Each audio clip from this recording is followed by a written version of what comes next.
Once upon a time, in a small village surrounded by deep green mountains, there lived a young man named Marco. At only 24, his life should have been filled with vitality, joy, and dreams. Yet Marco lived in an entirely opposite state. His mind was like a river in flood season, endlessly rushing with uncontrollable thoughts. At times, he was haunted with regrets from the past. At others, he was consumed by fear of what was yet to come. The past and the future, like two invisible ropes, tightened around his heart, leaving him unable to breathe in peace. Villagers often saw him walking alone, his eyes distant, his face clouded with sorrow. Though still very young, Marco had forgotten what a pure smile felt like.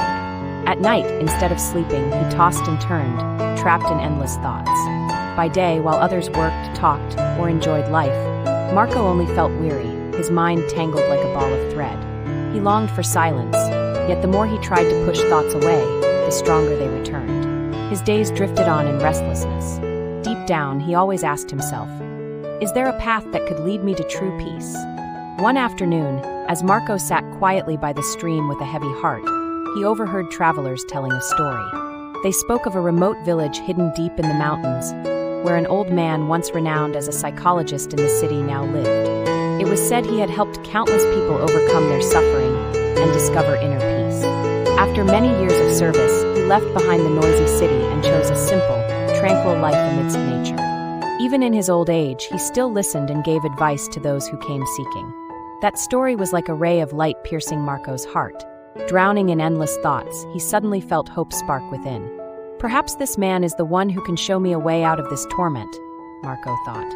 He yearned for a chance to meet him face to face, to hear the wisdom of someone who had endured so many storms of life. His determination grew stronger, until Marco could no longer hesitate. The next morning he gathered a little food, put on his worn-out coat, and set off alone on a long, challenging journey. The path into the mountains was treacherous. For many days Marco crossed deep rivers, climbed rocky slopes, endured rainstorms and biting cold. Yet strangely, in that exhaustion, his heart was warmed by faith. If only he could reach that distant village, he might find the key to unlock the door of peace he had long desired. After many days of climbing mountains and wading streams, Marco finally arrived at the small village hidden among the green hills. Before him lay a scene of serene beauty.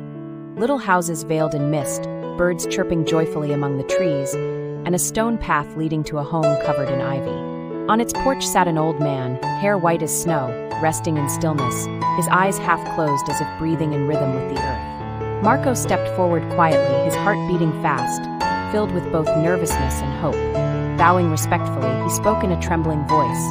"Grandfather, my mind is always in turmoil. Thoughts overwhelm me, leaving me tired and anxious. I long for peace. Please, will you help me?" Hearing this, the old man slowly opened his eyes. In his gaze, there was no judgment, only gentleness and calm, like a still lake untouched by wind. A soft smile appeared on his aged face as he replied, "So, you have come to seek peace of mind. I will give you a small task. If you can complete it, you will find the answer yourself." Marco's eyes lit up. For the first time in so many weary days, he felt a spark of hope burning bright in his heart. The old man carefully brought out a glass cup, filling it to the brim with water until it almost overflowed. Handing it to Marco, he said, "Carry this glass of water through the village, out to the gate, and then return.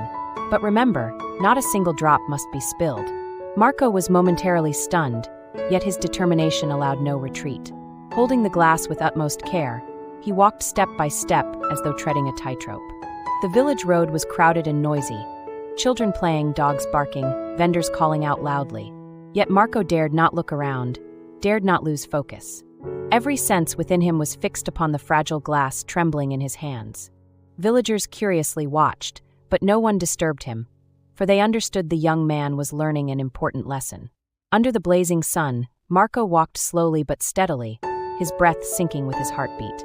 After moments of intense concentration, he finally returned to the porch, presenting the untouched glass to the old man. Breathing heavily yet with eyes gleaming with pride, Marco said softly, "Grandfather, I did it." Not a single drop was lost. Marco's heart swelled with joy at completing the task. He proudly told the old man that not a drop had been spilled. The old man nodded kindly, then asked slowly, "Very well. But tell me, on your way, did you notice the children playing by the roadside? Did you hear the barking dogs or the calls of the vendors? Marco looked surprised, shaking his head. No, grandfather. I only looked at the glass.